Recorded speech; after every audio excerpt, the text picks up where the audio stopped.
hadir dalam majlis ini. InsyaAllah Allah sehatkan badan kita, Allah kuatkan jasad kita, Allah tambah ruh keimanan kita, Allah luaskan rezeki kita, Allah angkat segala masalah kita, Allah jauhkan kita dari orang-orang zalim, Allah matikan kita dalam keadaan husnul khatimah. Amin.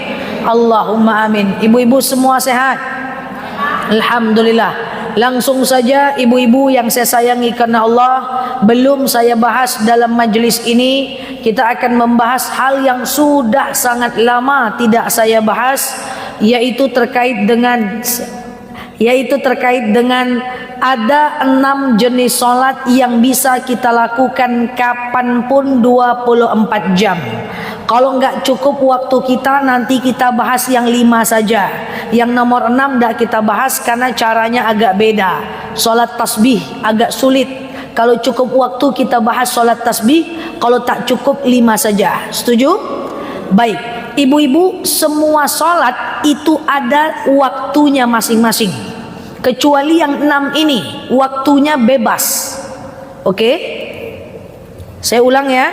Semua jenis solat itu ada waktunya masing-masing. Kecuali 6 ini waktunya bebas, kapanpun boleh. Boleh berkali-kali, boleh tiap hari. Paham ya? Nah, coba kita tes. Solat yang ada waktunya, itu kan misalnya solat fajar, itu habis subuh setelah adzan sebelum subuh, gitu kan? Misalnya solat syuruk 1,5 jam sebelum adzan, setelah adzan subuh. Solat duha waktunya pagi menjelang siang. Rawatib sebelum dan setelah solat fardu. Awabin antara maghrib dengan isya. Tahajud cuman malam saja. Witir cuman malam saja. Waktu ini solat ada waktunya.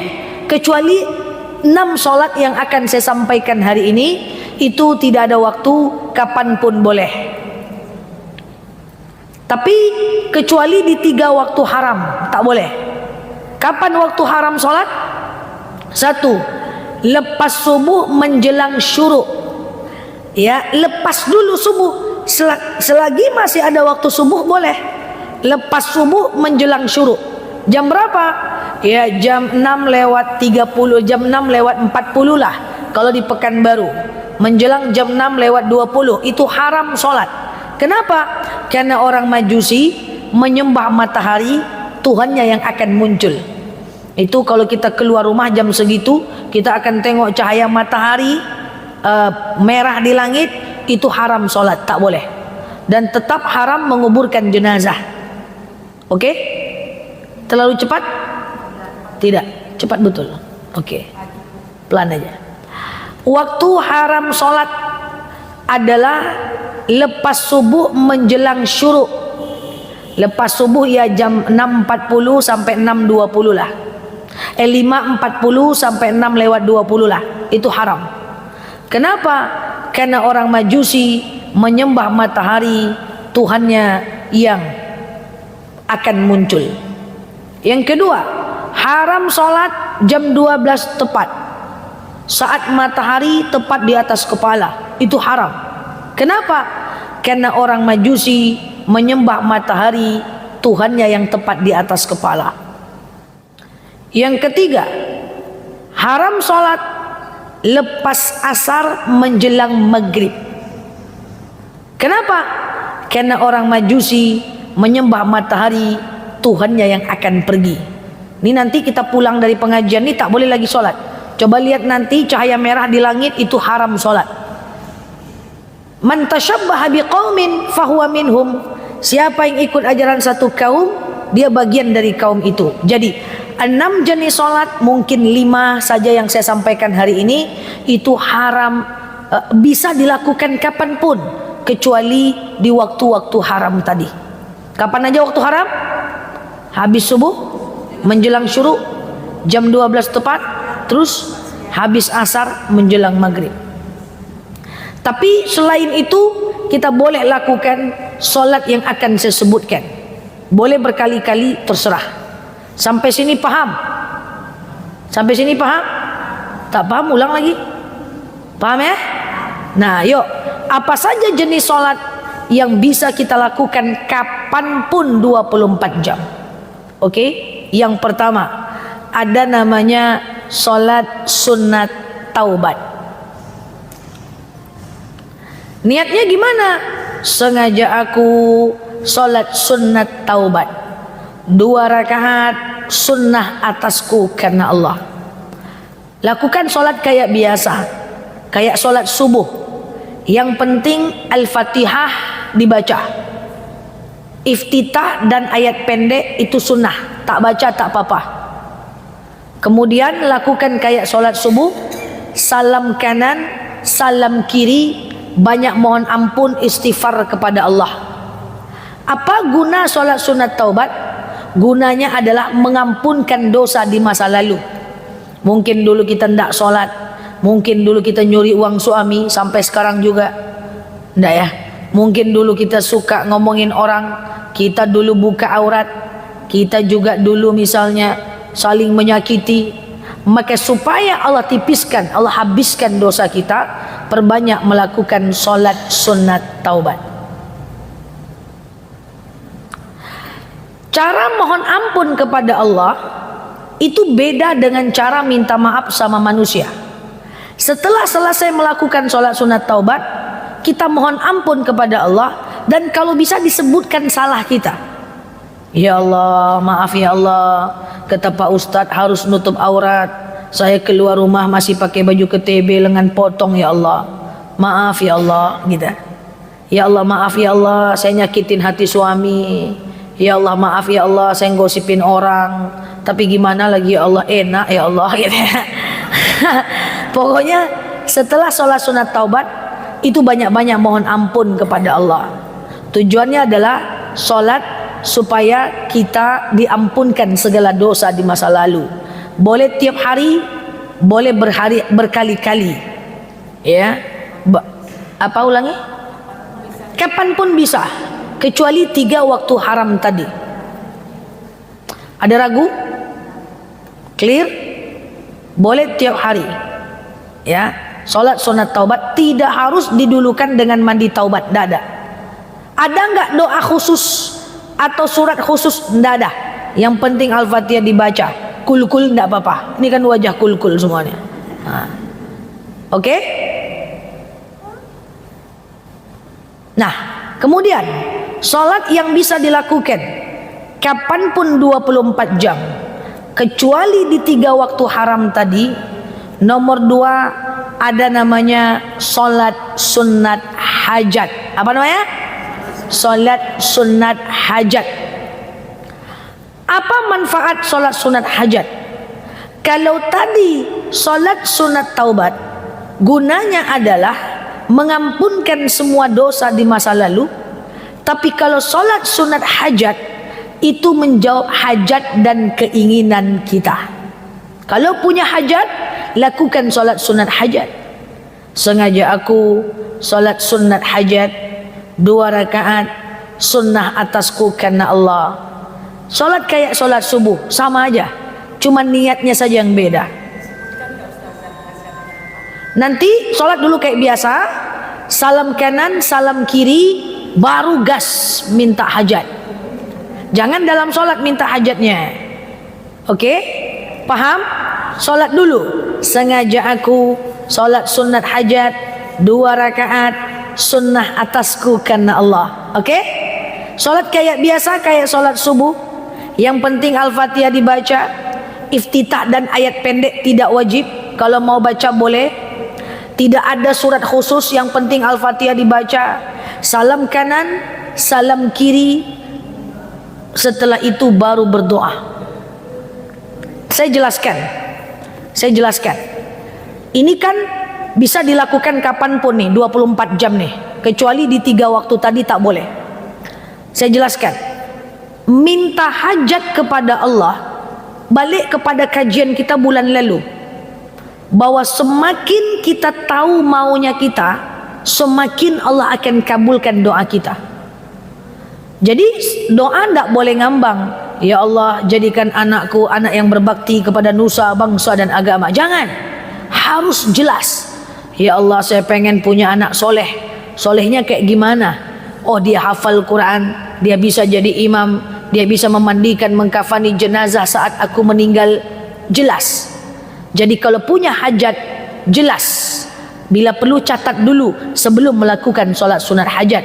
Solat sunat hajat adalah solat yang Allah syariatkan kalau kita punya hajat. Misalnya nih, kok jualan kita nggak laku-laku ya, atau suami PHK nganggur ya, lakukan solat hajat. Misalnya saya kalau lagi mau ujian, baik ujian kampus naik jabatan maupun ujian apapun ya, atau ujian kuliah saya dulu ya, itu saya selalu melakukan sholat sunat hajat. Dan saya telepon mak bapak saya, mak bapak saya mau ujian, macam mana nak? Lakukan sholat sunat hajat mak pak untuk mendoakan saya. Apa? Semoga saya lulus ujian proposal disertasi. Apa tuh nak? Kata mak saya catatkan, mak baca aja. Jadi dia jelas, paham ya? Nah, jadi jangan doa itu mengambang. Sholat sunat hajat adalah sholat di mana kita punya hajat dan kita mendoakan. Kehilangan barang, dizolimi orang, dijatuhkan sampai titik nadir, kita punya hajat, lakukan sholat sunat hajat. Anak melawan, lakukan sholat sunat hajat. Itu kapanpun boleh, kecuali 3 waktu yang tadi saya sebutkan itu tidak boleh. Boleh berkali-kali, boleh tiap hari. Anak pengen masuk pesantren, tak betah dia, kita pengen dia betah, sholat hajat. Oke? Iya. Sholat duha. Kita udah sholat duha, kita sambung dengan sholat hajat, boleh nggak? Iya jelas boleh besti. Kan ceritanya tadi sholat ini boleh 24 jam. Jam 2 siang boleh, habis zuhur boleh, habis duha boleh, tengah malam boleh, jam 11 siang boleh. Yang tidak boleh kapan? Jam 12 tepat, habis subuh menjelang syuruk, habis asar menjelang maghrib, boleh. Tidak usah ragu, aman aja. Jam 3 siang ibu bingung mau ngapain, lampu mati, anak pergi sekolah, nengok suami tak berselera nengoknya, ambil wudu, lakukan solat sunat hajat. Kapanpun boleh, kecuali 3 waktu haram solat. Ada yang ragu lagi boleh tanya. Setiap habis solat boleh nggak? Boleh, kecuali solat subuh dan solat asar, kan gitu. Habis subuh jangan solat hajat, habis zuhur setelah hajat, habis maghrib boleh solat hajat, habis isya boleh solat hajat. Boleh berkali-kali, boleh tiap hari, boleh. Silakan. Nggak boleh. Haram solat lepas asar menjelang maghrib. Itu cahaya merah di atas langit, tak boleh solat. Oke? Makanya kenapa solat sebelum maghrib ada yang berani lakukan dan tak ada yang tak berani. Karena solat sunnah qobliyah sebelum maghrib itu banyak yang tidak merekomendasikan para ulama, karena takutnya masih ada cahaya merah. Makanya ada masjid yang pakai qobliyah maghrib, ada yang tak, ya kan? Tahiyatul masjid nanti saya jelaskan, itu di poin nomor 5. Dia termasuk sholat yang bisa dilakukan 24 jam. Oke? Bisa. Nanti ada caranya, kalau nyampainya sebelum maghrib, tahiyatul masjidnya kapan, kan gitu ya? Iya, sebelum azan ya. Boleh, nanti saya jelaskan. Tahiyatul masjid itu nanti termasuk sholat yang 24 jam. Kita kupas sampai tidak ada keraguan lagi nanti pas jalan pulang. Oke? Sholat taubat jelas sudah? Udah ngerti sholat taubat? Tujuannya adalah kalau kita merasa banyak dosa. Yang kedua apa tadi? Sholat sunat hajat. Kalau apa? Kalau kita punya hajat dan keinginan, boleh dilakukan 24 jam, boleh berkali-kali, boleh. Ada yang ragu tentang 2 ini dulu? Tidak ada ragu lagi? Lanjut nomor 3. Sholat yang bisa dilakukan 24 jam boleh, kapanpun, jam 3 siang, jam 2 siang, terserah, boleh ya. Kapan itu? Kapan itu? Apa nama sholatnya? Yang ketiga adalah sholat sunat istikharah. Saya jelaskan. Sengaja aku solat sunat istikharah 2 rakaat sunnah atasku karena Allah. Solat kayak biasa aja, sama aja kayak tadi. Tidak ada doa khusus, tidak ada ayat khusus setelah Al-Fatihah. Iftitah dan Al-Fatihah tidak dibaca, iftitah dan ayat pendek tidak dibaca, tidak apa-apa. Yang penting Al-Fatihah dibaca. Lakukan solat sunat istikharah 2 rakaat kayak solat subuh. Oke? Saya jelaskan. Apa guna solat istikharah? Guna solat istikharah adalah solat dalam keadaan ragu. Suami di Medan, anak di Pekanbaru, pergi ke Medan jauh dari anak, tetap di Pekanbaru jauh dari suami, bingung istikharah. Anak mau kuliah di Jawa, kita tidak sanggup jauh dari dia. Anak mau kuliah di Jawa, kita nggak sanggup jauh dari dia, bingung istikharah. Oke?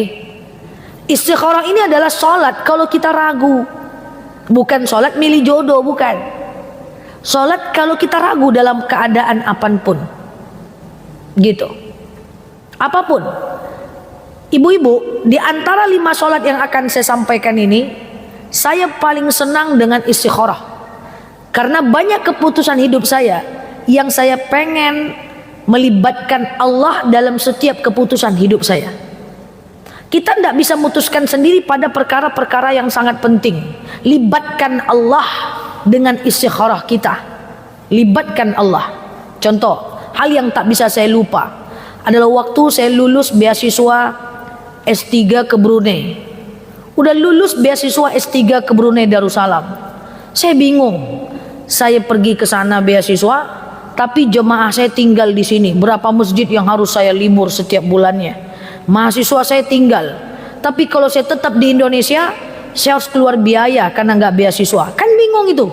Kalau saya pergi dapat beasiswa tapi semuanya tertinggal.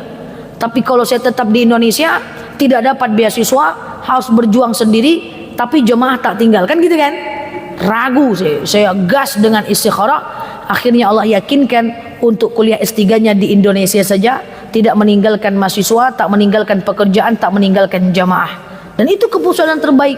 Sehingga Allah kasih saya jawaban yang luar biasa dahsyat. Allah tamatkan saya S3 1 tahun 8 bulan saja. Di usia 27 tahun waktu itu. Andaikan saya kuliah di Brunei, mungkin saya belum tamat sampai sekarang. Paham maksud saya? Jadi libatkan Allah dalam setiap keputusan hidup kita. Nanti Allah akan menjawab istikharah kita itu dengan cara apa? Satu, bisa datang melalui mimpi, tapi ini jarang. Yang kedua, bisa orang lain yang mengingatkan kita, menguatkan kita. Atau cara yang ketiga, kita tidak ragu lagi, ya, sehingga kita bisa hadir dalam setiap keputusan hidup kita. Keputusan yang penting-penting, jangankan yang nggak penting, yang nggak penting aja nggak boleh buru-buru. Haram memutuskan sesuatu saat marah, haram memutuskan sesuatu saat sedih. Apapun kasih jarak, kasih jeda.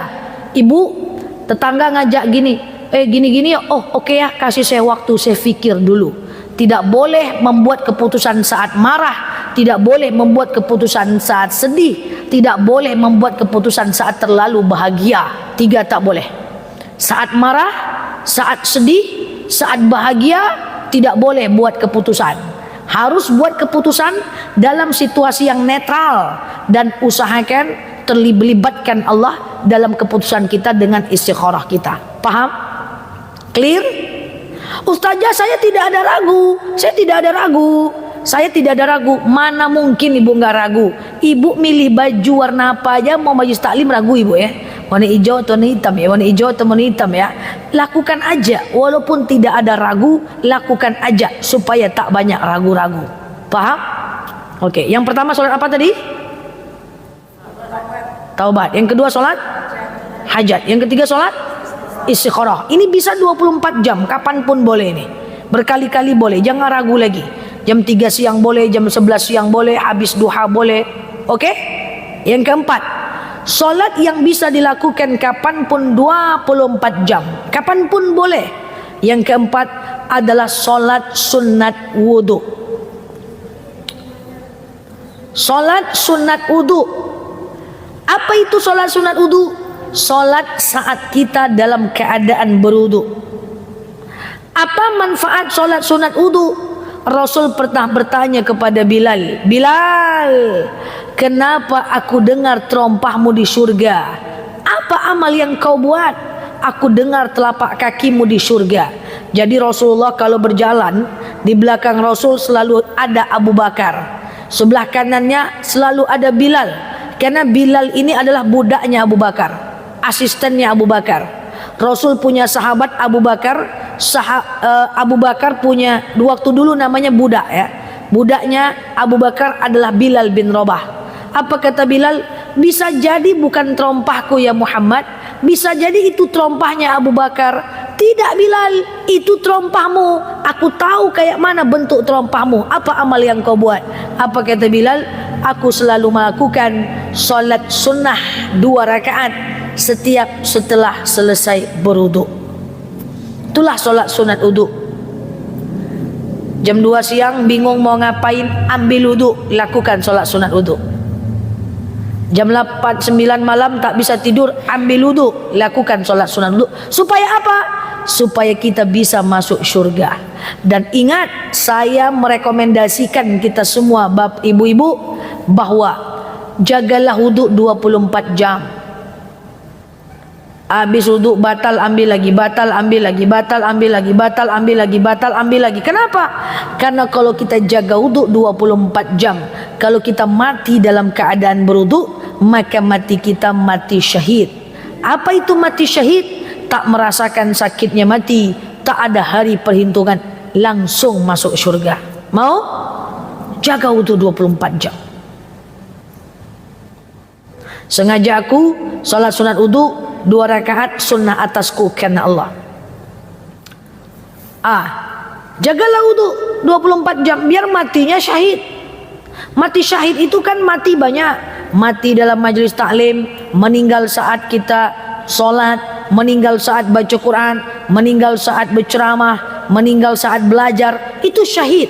Tidak rasakan sakitnya mati, tak ada hari perhitungan, langsung masuk surga. Kalau mau jaga wudu, tapi jangan lupa sholat. Wudu aja sholat subuh enggak, mana bisa? Sholat sunat wudu. Maka ibu-ibu sebelum masuk poin kelima, saya berpesan, berniatlah, punya cita-citalah untuk mati dalam keadaan syahid. Jangan pernah bermimpi masuk neraka. Kalau bisa kita tak masuk neraka, kalau bisa kita masuk surga tanpa hisab. Amin. Makanya ada jemaah saya sering ngomong gini, Ustazah, iya, semua orang Islam nih masuk surga kan? Saya bilang iya. Emangnya kenapa? Oh, jadi semua orang Islam nih masuk surga? Iya. Emangnya kenapa Bu? Oh, jadi cuman dicuci aja nyokan di neraka. Nyoh katanya Bu. Neraka itu enggak nyoh Bu, neraka itu ngeri. Jangan bermimpi masuk neraka. Bila perlu kita masuk surga tanpa hisab. Paham? Jangan bermimpi masuk neraka. Neraka itu ngeri. Saya jelaskan. Neraka itu terdiri dari 3 bagian. Yang pertama, ada namanya pintu neraka. Siapa orang yang berada di pintu neraka? Satu-satunya orang yang berada di pintu neraka itu cuman Abu Thalib, paman Rasulullah, sayang dengan Rasul, tapi mati dalam keadaan kafir. Lalu kemudian Rasul berkata kepada Allah, ya Allah, walaupun pamanku itu kafir, tapi dia sayang dengan aku, berikan siksa paling ringan untuk pamanku Abu Thalib. Jadi Abu Thalib itu siksanya ringan aja Bu. Dia cuma di pintu neraka, dia tak masuk ke dalam neraka, dia cuma di pintu aja. Berapa siksa di pintu neraka itu? Dipasang terompah mendidih ubun-ubunnya. Itu di pintu Bu. Nah sekarang ada orang yang berada di dalam neraka. Siapa nomor 2 bagian dalam neraka? Siapa orang yang berada dalam bagian neraka? Yaitu orang Islam yang berdosa. Yang ngomong nyo tadi itu dalam neraka. Yang ketiga adalah kerak-keraknya api neraka.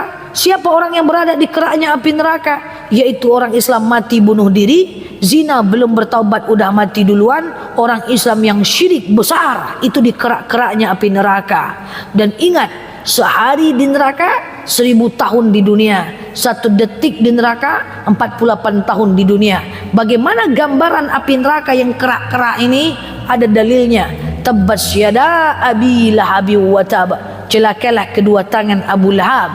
Ma'agna anhu maluhu wa ma kasab, tidak ada baginya harta yang telah dia usahakan. Sayasla naro zata lahab, dia akan dimasukkan ke dalam api yang bergejolak. Wa mra'atu hammalatal hatab, lalu istrinya mengambil kayu api, dia kalungkan ke punduknya, lalu dia bakar dirinya sendiri. Ambil kayu, junjung, bakar. Ambil kayu, junjung, bakar.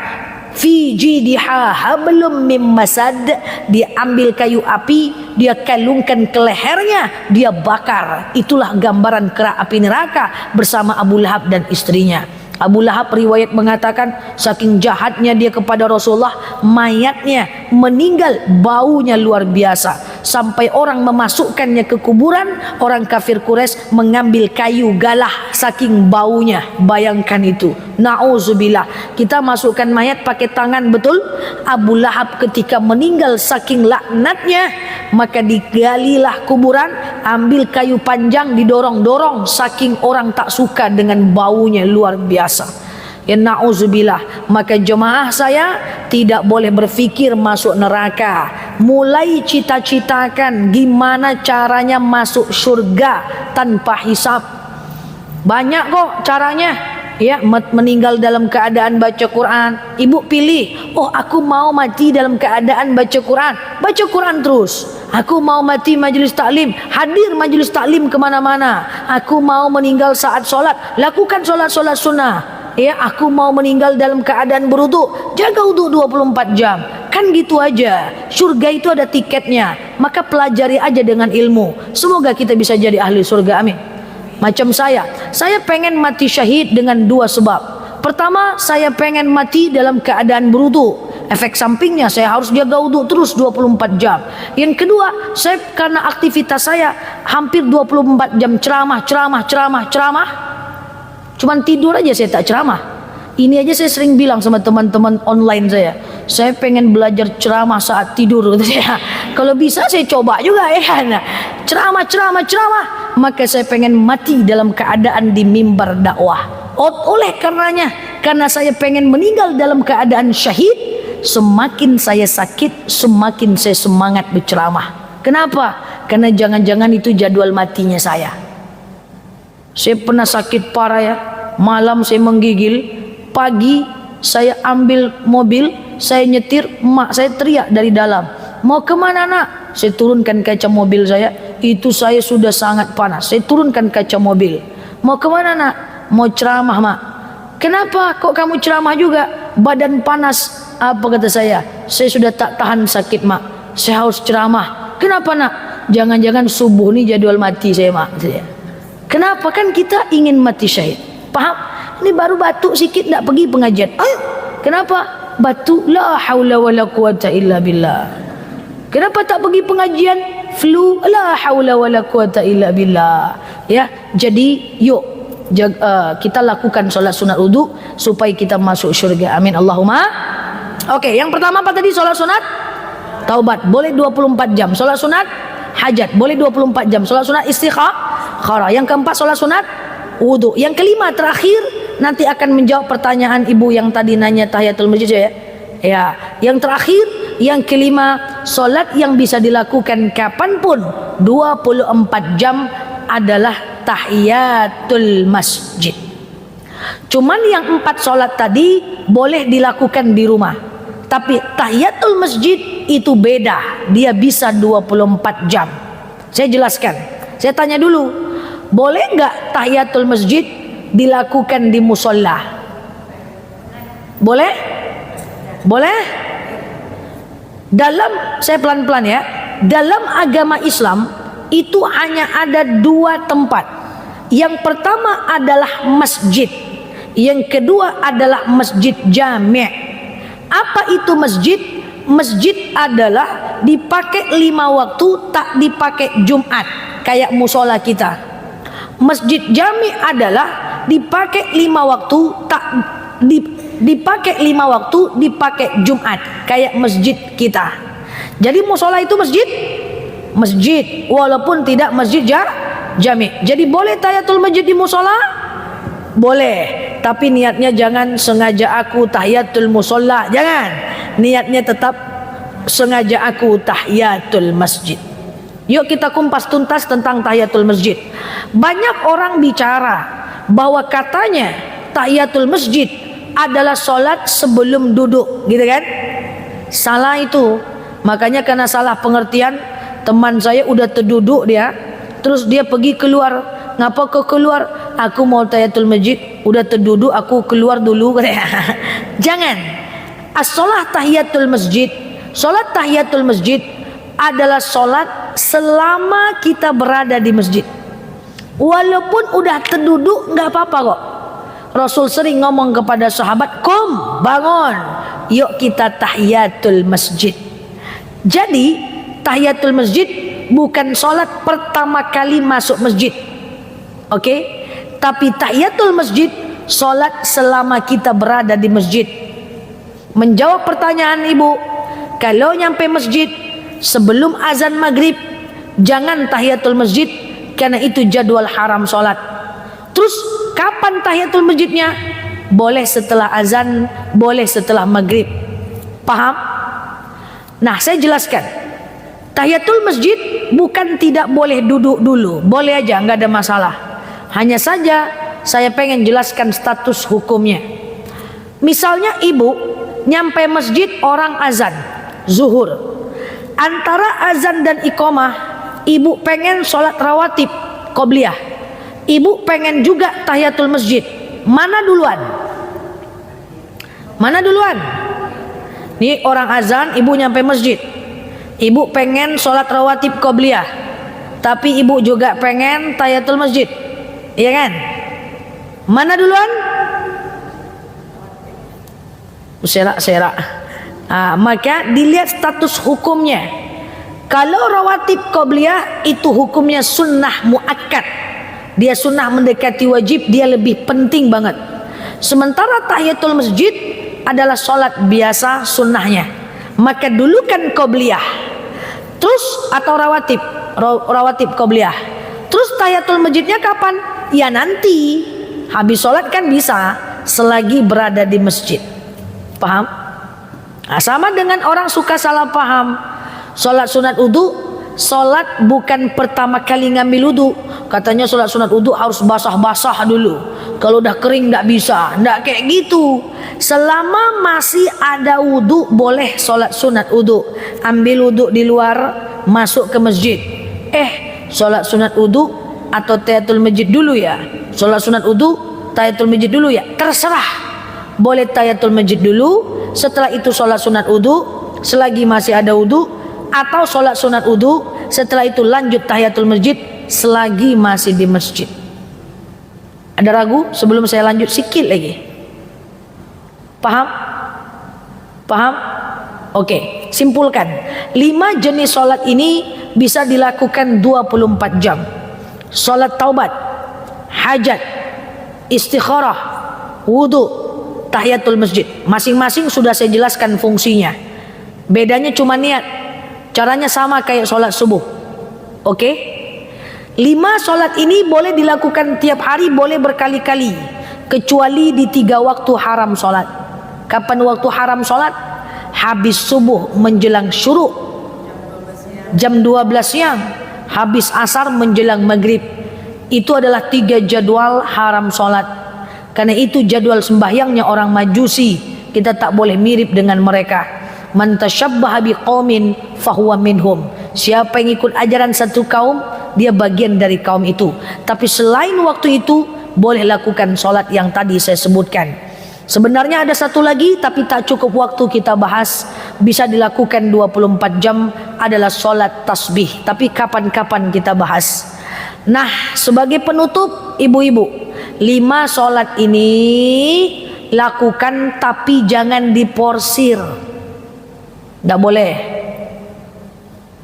Innallaha yuhibbul amal qalil. Allah itu lebih suka amalan sedikit tapi terus, daripada banyak tapi putus.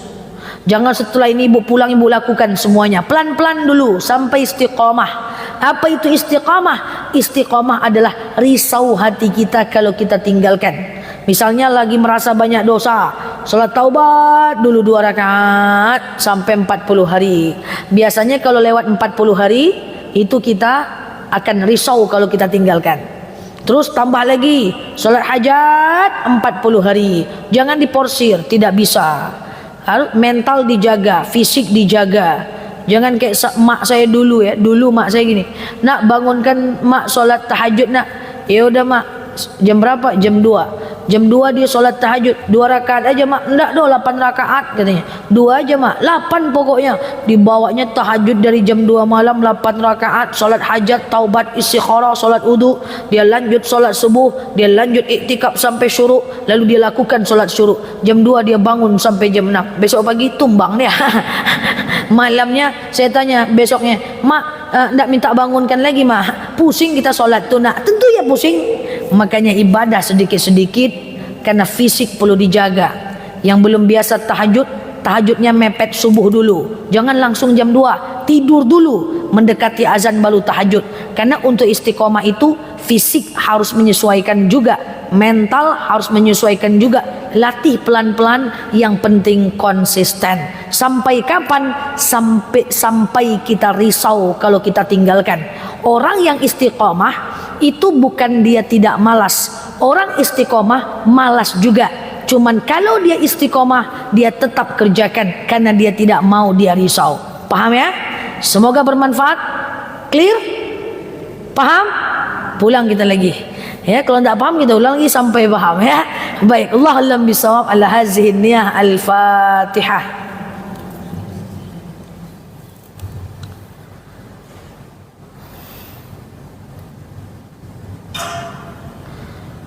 Amin ya Allah, amin ya Rahman, amin amin ya mujibah sa'ilin. Allahumma salli ala Muhammad wa ala ali Muhammad. Allahumma inna nas'aluka ridhaka wal jannah, na'udzubika min sakhatika wan nar. Allahumma inna nas'aluka salamatan fi dinina, afiatan fi jasadina, ziyadatan fi ilmina, barakatan fi rizqina, taubatan qabla al maut, rahmatan indal maut, maghfiratan ba'dal maut. Allahumma hawwin alaina fi sakaratil maut, najatan minan nari wal afwa indal hisab.